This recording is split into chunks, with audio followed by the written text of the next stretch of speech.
So we're here. We are here. We are to here. talk. Where are we first? We are at the Mound of Flowers. We're in the press box. But we're in the press box. We can't turn it because we forgot all of our things, so we can't show you. But the field is right there. We were gonna have a nice background, We were. and now we're not. Now the camera's on a trash can. Hey, make it work. That's right. But the point of this video is we started this last year when Alan is in town, and we wanted to kind of talk a lot for the parents, honestly, and for the students, and for anybody, I guess, who maybe wants to watch it, but just go in depth and talk about the design of the show. Like, what are we doing? Why are things happening? And I always say, people will watch the show and go, it's 7.5 minutes, nobody's going to get all that. And that's true. I mean, you don't have to know all the things behind it, right, for the show to be interesting. We hope not. But there are people who like to know all of the things, and I think we do have all of the things in terms of design. There's a lot of thought, there's a lot of planning, all of those things. And so it's nice to kind of share that stuff for the people who are interested in that. I think so. I mean, the goal is always to try to find the balance between what's entertaining. We're not here to, do a course on, Right. some topic. It's a marching band show, and we want people to be entertained. We want the students to enjoy performing it, and that's always where we start. So when we did start talking about this, well, when you started talking about this, was like a year ago, actually, 1 year ago. Yes. And we said, don't talk to us. Right. I told you today that I said, next week I'll start figuring out next year's shows. And we said, we're in the middle of this one, and so if you could not talk to us, Right. that would be great. That's usually how it works. But I told you that, for me to get started, I'll do my research and just find 5 minutes to veto or accept, say this is worth pursuing or don't. But for me, it starts October of the prior year. Right. In order to get this all figured out. There was a part last year at Parent Preview where we asked the students to try something with their uniforms. And it was because you were thinking of what happens this year. Oh, yeah. That's right. It was Zoe. Yeah. Zoe Pierce. Yeah. Who's now graduated. Yeah, you had her stand on the 50-yard line, take her coat, and turn it inside out and zip it up again. Yeah. And you counted how long it would take her to do that. That's right. So I was thinking about this. You were, yeah. Pretty in depth. So stay tuned, sneak peek. Yeah. Into this year's show. So do you want to talk about your process a little bit? Like, how did we get here? I mean, you just referenced that you kind of start a year in advance thinking about things. But then, I guess, outline, I mean, that probably could be 6 hours. But yeah, I think, last year when we were at this point, I think we all realized that, okay, this is going well. We felt like we were sort of figuring ourselves out again. And sort of that process worked. And I thought, let's expand on that. Let's not just repeat. Let's take that and try to push it a little bit further. And just make sure that we are holding true to our values, which are be entertaining, be artistic, try to be unique, don't try to overthink about the points and make fitting a show to the sheets. Let's just do what we enjoy doing and what we know the students enjoy doing. And that was the approach I took again this year. And so I really liked when putting together a show, I am not good at listening to music that everybody knows or famous pieces and trying to reimagine it for marching band. To me, you see it. I see it for what it is, and you see whatever whatever iconic show or whoever did it. Yeah, absolutely. To take a piece and then try to, for current marching band standards, just add all the bells and whistles to it. It's that I have a hard time, and I really enjoyed last year where we found a piece that was written as a competitive wind ensemble piece that was written to do all those things that the activity is doing, but in the context of what that piece of music was written to be. And I like that. So I started listening to all kinds of competitive wind ensemble music, and I originally found the piece that we're using this year and didn't initially. I liked it enough to put it in a saved file, but didn't really know what we could do with it. And then this show that we're doing this year, basically a way to express cubism and three-dimensionality on the field. I thought, that the piece that I had pulled, the Boreas, that actually had some of those elements in there, and I went and re-listened to it with a different set of ears, and really thought, okay, this is a really cool piece, and needed you guys to take 5 minutes, 9 minutes actually, and listen to it and just tell me, this has musical value, we think this fits our students, it's in our wheelhouse, or if you say, no thank you, and I would move on and keep digging. But this piece, everyone seemed to like it again. Everyone, yeah. So if we talk about, so the piece is Boreas, we don't know exactly how to say it, by Hirozuka Fukushima. That could go bad too. A Japanese composer. It was written 2018, 2019 time. And so let's talk about it a little bit, because you said, listen to this. What does it have? And you go, well, what are we listening for? What is the whole thing?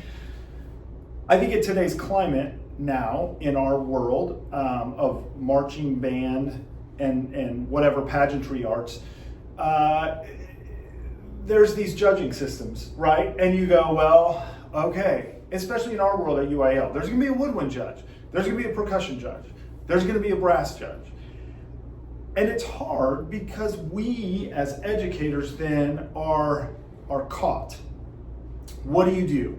Well, are we gonna just cram technique into Brahms? Maybe. Are we going to go, okay, we're gonna play Pines of Rome, or whatever, popular whatever piece, but we're gonna put in this feature or whatever, and I get it. I mean, we all live in this world and you have to do this. What we've tried, I think, to do is go, is there a piece of music that we can find that's wind ensemble literature that has those things, and then we can incorporate it? And I guess the idea is so that they're related. So when you say, listen to this piece of music, I think what we're doing is listening and going, number one, is it quality literature, right? There's plenty of music out there that may not be quality. Is it quality literature? Is it something that we want our kids working on for the period of time that they're going to work on in the fall? I mean, that's our curriculum, you know what I mean? And so there's that. And then, is there a way to continue the integrity of the piece and make it work and adapt to what we're trying to do? I think that's something that's really important to all of us. To all of us. And when I was on my music search mission, because all these things are almost a requirement, especially at UIL, but even everywhere. Right. You have to have this in the show, you have to have this, you have to have something that has a lot of notes, whether it was meant to be there or not, and all this stuff. So what I listened to it with the ears of, let's find something that already exists that has the variety of things that we need, that we don't have to, because I'm not good at readapting that. And for me, it's a lot easier to take a piece of music that a composer has of about that length, where they have a single thought about it, but it has enough variety in the things that we need, and then I can adapt it. It just, to me, it stays truer to the intent of the music. And, correct. But it has to have all those things. And I think finding music these days is, for the years that we struggled a little bit, we struggled trying to find the music that inspired us. Mm-hmm. And I think this new sort of approach that we sort of stumbled onto last year fits us and works for us, and that's what we did, And we do and we do like the continuity also of taking a piece of music and seeing it through the entire show. Mm-hmm. So, we just feel like that worked for us really well, and that speaks to us, and then we can weave all of these little things that we're talking about, but not lose the integrity of the actual pieces that was intended to be played Yeah. and performed. And so that's how we started the process Yeah. this year. And well, I found this thing, music, and then I had sort of always wanted to do a show that explored the idea of cubism, which is to see something on a flat surface and make it appear three-dimensional. And I know you think, oh, marching band is three-dimensional. It's not. If you turn the camera around right now and you look at the football field down there, you're looking at it like you are looking at a TV or another canvas. You're really looking at flat surface, and the kids are making pictures on this canvas. And what intrigued me about the idea of the cubism movement is to try to show movement through a two-dimensional flat space.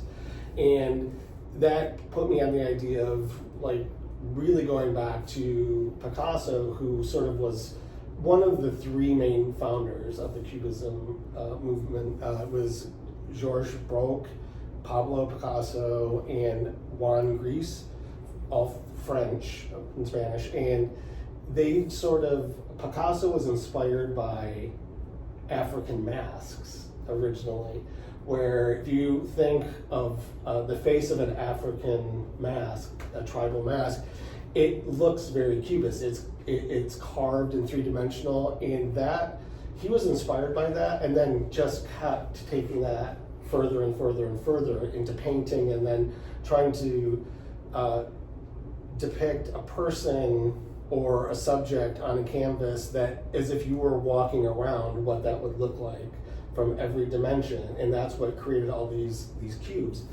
But he also had done these singular one-dimensional line drawings of faces, a really popular series.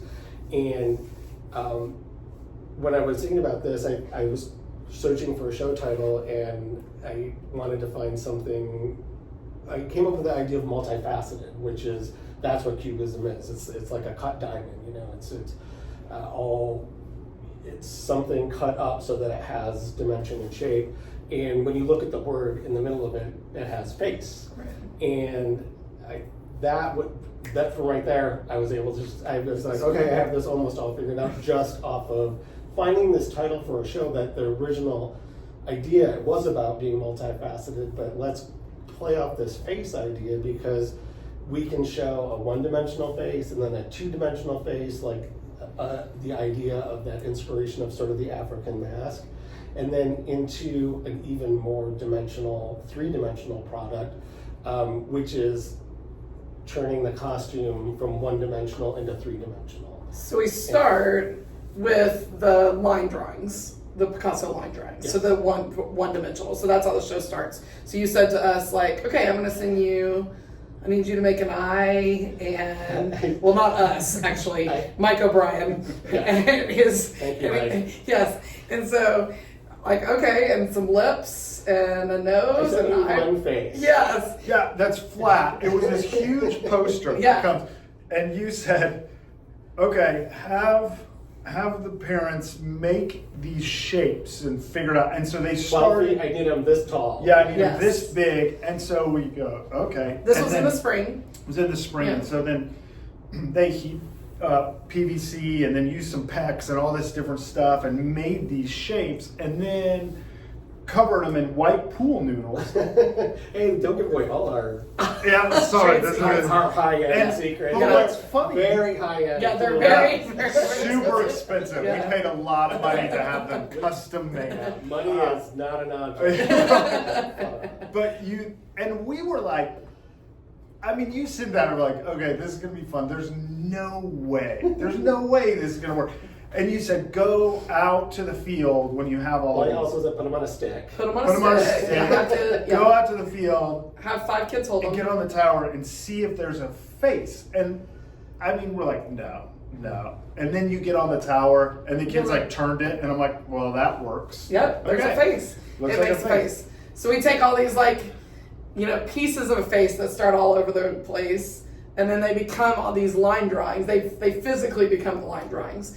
across. So we start in that one dimensional. Of course, the backdrops you'll see are, the actual, the line drawings are based on the actual line drawings. Yeah, So, and just like in the past, where the idea in the beginning was to start and with a strong identifiable idea, which is faces.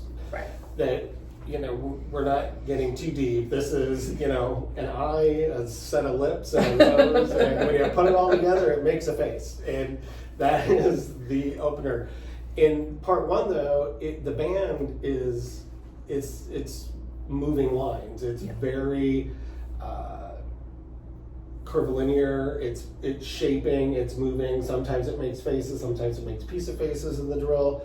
But it's really just that idea of showing a one-dimensional face. To get the show off with the multifaceted idea, and that's basically what it is. We're starting pretty devoid of color again. We wanted the idea because those original Picasso line drawings were black and white, and it's just a simple idea of the outline of a shape of an eye and a nose and lips with no shading, no depth to it, just a piece of a very simple one-dimensional, face piece. When you put it together, it's still a face, and you still recognize it a face.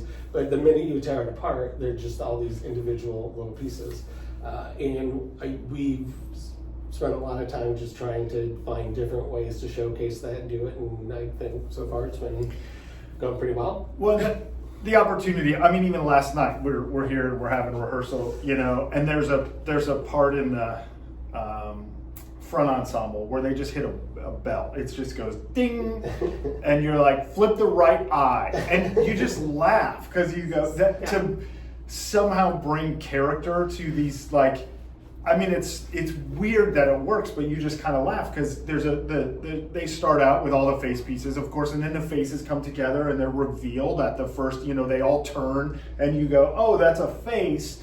And then they move back onto the field, and then to be able to do just something like that as simple as, oh, it's just one note, but to go bing, and you see it in the face. It just adds a lot of character and personality. Well, we couldn't make the eyes wink. That was right. That's what I wanted. If you give the parents enough time, they may figure it out. Yeah, they may figure it out. Yeah. And then we move after. So then the pieces actually. Then we have some cubes that are stages that are around the field, and so they actually become the pieces become the face pieces are then put on these stages and start to become a little bit three-dimensional. And that was sort of the whole point. I wanted to keep, I know, this probably sounds ironic to people, keep things simple. And it is simple in the fact that our props are pretty simple. I mean, they're homemade, produced. In fact, I think every single thing except for the pool noodles are new or are used. Things that we've repurposed from prior years. And what I wanted to do is I didn't want the props to be the show. I wanted, we have our backdrops because I like to hide stuff back there. Like people. Yes. And things. Things. And fabric. Always like the idea of taking the field and the line and then turning it into something. We've done that several times through the year. And it's just, it is a backdrop, and we're going to Grand Nationals. They have the black curtain. I just want it to all flow, to the back anyway.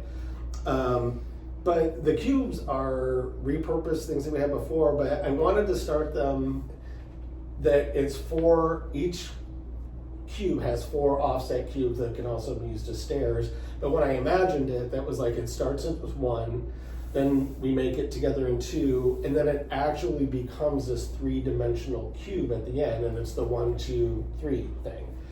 And then, like last year, I want to purpose the things that we use. So the props, the pieces of the faces in the opener become parts of that other prop to make it more like a 3-dimensional actual cubist sculpture. Yeah.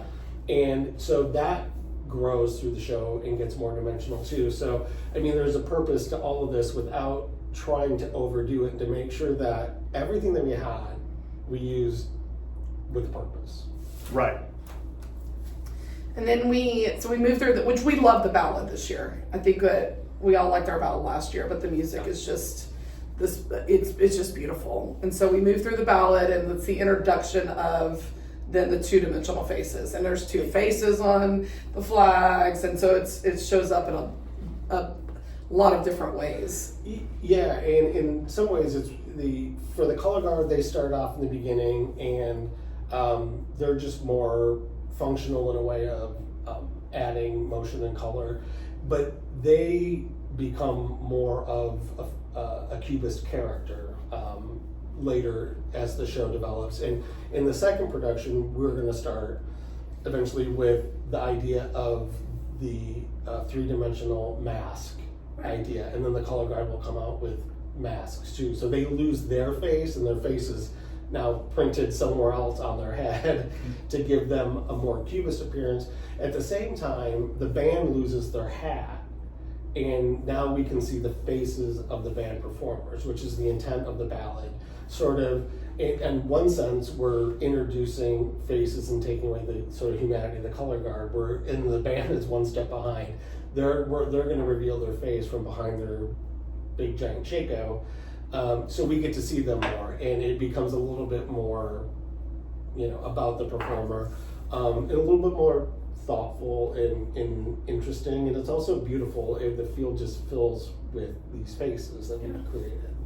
And then they're going to go through a costume change. Yep. Magic. Yeah. Magic. So, and then we go through all of that. I think that one of my favorite parts is at the very end when the flags go over to side 2, and then, because they come out and they're these beautiful flags, and you see the color and everything. As they're spinning, I don't know that I'm like, oh, that's a face, but at the end, when they like bring them up, there's a moment right at the end. You're like, oh my goodness. Wow, and you actually see the image that's on the flag, and you see it in mass because there's a contagion, if you will, over towards side 2, and they do that. Of that is we're going to introduce a more solid idea of the faces eventually in the show at that part, and you'll catch glimpses of it in the flag, but the intent was that it was more color and glimpses of faces. Yeah. But at that moment of the show, the field just becomes covered. And it's so simple. I told you the first time we did that, when we actually put show flags on, I just started laughing. Because, the color guards spin and doing all their things, but at that moment, it just drops down horizontally, and they just lift it up, and you just see a full silk. Now, it's an 8-foot silk. It's not a little. It's a lot of copper. Okay, 7 feet on the 7 foot. But just it to me, I just laugh every time, because sometimes the things that are most effective are just the most simple. Right, of course. Right, and I keep trying to get that across to people all the time. That's too much. And sometimes taking a breath or doing something obvious is not the worst thing in the world. Take a break. Right. If all you're doing is playing runs for 9 minutes or throwing tosses for 9 minutes, or it gets a little old after a while. So, and I'm always encouraging people, it doesn't call for very much right there. So just take a breath, and because then when you get to the big moment, it's going to seem that much bigger. And right there, it is the culmination. I think, do we have 70 flags out there at that point? 60, sorry, only 60. No, it is. It's 70. Okay, so there's 70 flags out there at that point, and that's almost enough in its own. Yeah. And so it's they're finally all out there, they're doing the unison thing, and then it just gets quiet, and it's sort of a moment of trying to bring the idea together, and the moment culminating in that final effect, and I like that part too.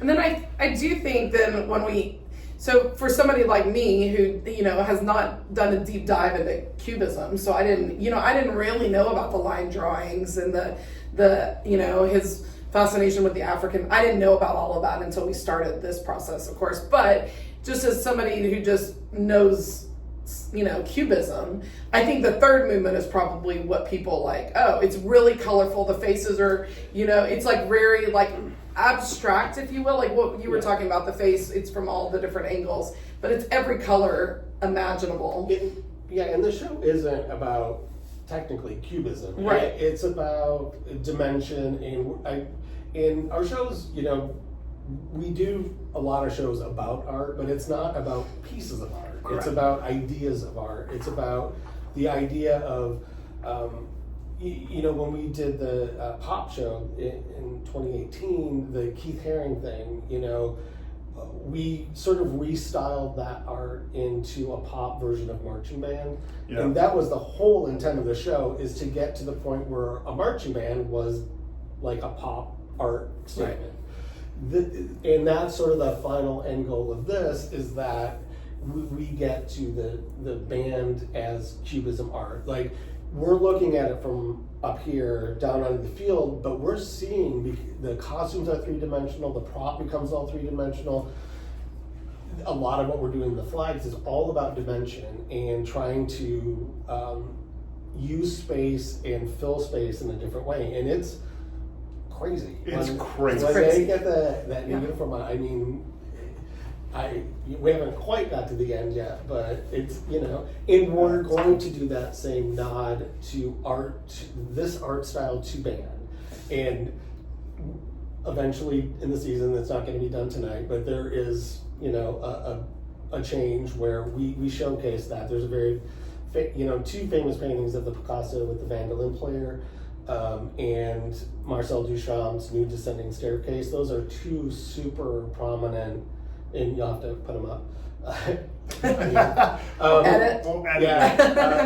Pieces of Cubist art that we're going to take that and we're going to put a band spin on that, right. For the end. And that's the whole idea of the ending. But yeah, this isn't like, oh, we're doing a show about Picasso's painting. Right. That's not it. We're doing a show about why they wanted to create, what was the purpose of creating art that looked so crazy and things out of place, and it was to be able to take a flat surface and show dimension. And that's really what we're trying to do here in the whole show. We're trying to start with a really flat, singular line idea and turn this into as much dimensionality in the closer as we possibly can get out there, no matter how many flags and things we have to, pull out there. And that's pretty much, how this all came together. And I think that's something, because we hear this, people will say a lot, like, why the art thing? Why do you guys exist in this world of art? And I mean, clearly that's your background and but I think that's the thing that we always talk about, is it's not, like you just said it, it's not about a painting. We're not trying to depict a painting, but taking an idea of, this is what this movement was about. Now, how can we create something in the world of pageantry that is done under those same type of, principles or guidelines or whatever it is? It's not art history, it's more art appreciation. Right. Yeah. When I go to a museum, I don't love everything that I look at, but what I do, I would look at everything and have interest in why, it's all about the period, the time. It's sometimes a social statement, it's sometimes a reflection of where the world was at that time. And so I think there's always something interesting to find through art, and what we're doing is art. Some people might think it's bad art, some people might think it's good art. It's art. It's kids playing music with motion and color. It's a live painting, and it's sculptural, it's three-dimensional, and it's emotional. It should be emotional. That's what we're trying to do. So this is art, and my passion in life has always been about appreciating and studying art and trying to understand, why did people want to do Impressionism? What is, what was the draw of pop, art? It's a soup can, or colored, versions of people. And I just, here we've just found a way that not to, like I said this before, like slap down a painting, and us run around throwing flags around a painting. That's not what we're trying to do. We're trying to really not purposely educate people, but try to take a show and create an entire production with purpose. And our purpose is always to find some artistic display of an idea. and But get on the field. I think you did say earlier, I mean, you said art appreciation, and I think that honestly, like, I mean, you know, outside of, you know, well, I mean, using the marching band, I mean, that's what you've brought to our community over the years. I mean, you know, there was a Yayoi Kusama exhibit last, you know, year at the DMA, and how many of our families went and saw that who wouldn't have gone to that? Or how many of our families have traveled and, you know, sent us pictures from, you know, Europe and like, oh, look, you know, I mean, they've, you know, I think I think that's something that has definitely been brought to the Flower Mound community through the Idaho Marching Band. And that's pretty cool. Yeah, and it's not an attempt to lecture people and No. tell them what you know, Right. you know, this is what Cubism is. It isn't this, but hopefully there's enough of that kids or parents or the community or people that can watch it, they'll go home and Google Cubism, you know, Right. and learn more about it. Or the next time they see a Cubist painting, not go, I don't get it. It doesn't make any sense to me. And if it still doesn't, that's fine too, you know. Yeah. But yeah, it's meant to be somewhat educational, not, you know, but there isn't, you know, you're not going to walk away from here, you know, from the show with a master's degree in, you know, what is Cubism. You're hopefully going to watch it, find it interesting and colorful and different, and understand that there's that sort of point to it, and then go, if you're interested, learn more about it. Right. I always laugh. These kids probably breeze through art history 101 when they get to college because they've done 90%. That's like, true. just know the history of the band program, That's and you're true. going to get an A. Well, we've had some interesting experiences too. I mean, I always think about 2014, we did Christo and Jean-Claude, and Christo sent us a letter. Yeah. And about, I mean, that was crazy when that came in the mail. And then last year, the Kusama Foundation reached out and they said, do not wear those uniforms again. So why? They're polka dots. They're just But- and look at that, all the fashion runway shows this year are all polka dots. Yeah. And that's the thing too. Everything that we do, the art that we use, is all recreated in that style Yeah. by me Yeah. and Steve Ryan. Yeah. It's all. Yeah. It's not. It's not just taking the image No. of somebody. There artwork, isn't, yeah. you know, it's not. It's not reproducing somebody else. No. But yeah, Picasso's. Right. Yeah, they're just it's in a the lot style. of painstaking work to Right. recreate the stuff, you know, for us specifically. That's ours, in the style of.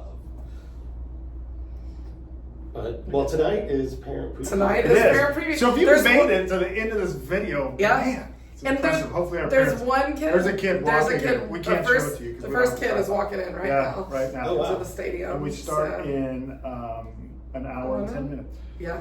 So, But yeah, so hopefully, you know, parents, especially students, if you're watching this or whatever, it's always good to just sit down with you and talk through everything. And you know, next week Wayne will be here. Wayne down here, music ranger, Colin McNutt, percussion ranger. They'll be here and they'll talk to kids about what they were trying to create musically and all that. It's just good. I think it's good for people to get the opportunity to know that there is thought process to all of this stuff. And then people can decide what level they want to dive in. But, you know. Yeah. Hopefully, just at the surface level, it's exciting and Right. You know, and again, our mission is always excellence. Right. Not at the expense of right. Yeah, of being boring. of interest or creativity or I mean we talk about that all the time. A composer didn't go in and, you know, Mahler didn't be like, I just want this to be so clear. Mahler was like, no, I want this thing to go crazy. Well, you that know? and then you know, same thing.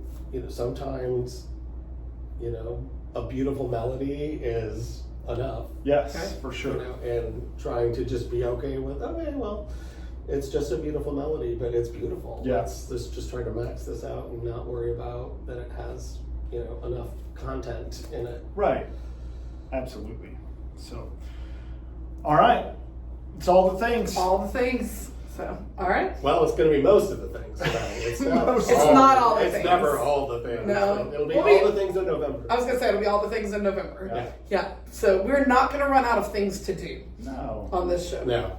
I don't. Do we ever run out of things to do? No, we sat down with the video last night. Said, let's go over the video and figure out things to do. We didn't get past 2 seconds. Yeah. I was like, No, wait. well, hold on. You sat down with the video, and it started, and the metronome was on in the video. Then we didn't even play the first note. You said stop. It was in the prep. Like, we didn't even play a note. And you're like, So we have stop. to fix that. Okay, Yeah. we have to fix that. Like, so, okay. So, That'll be fine. All right. All right. That's it. Thank you.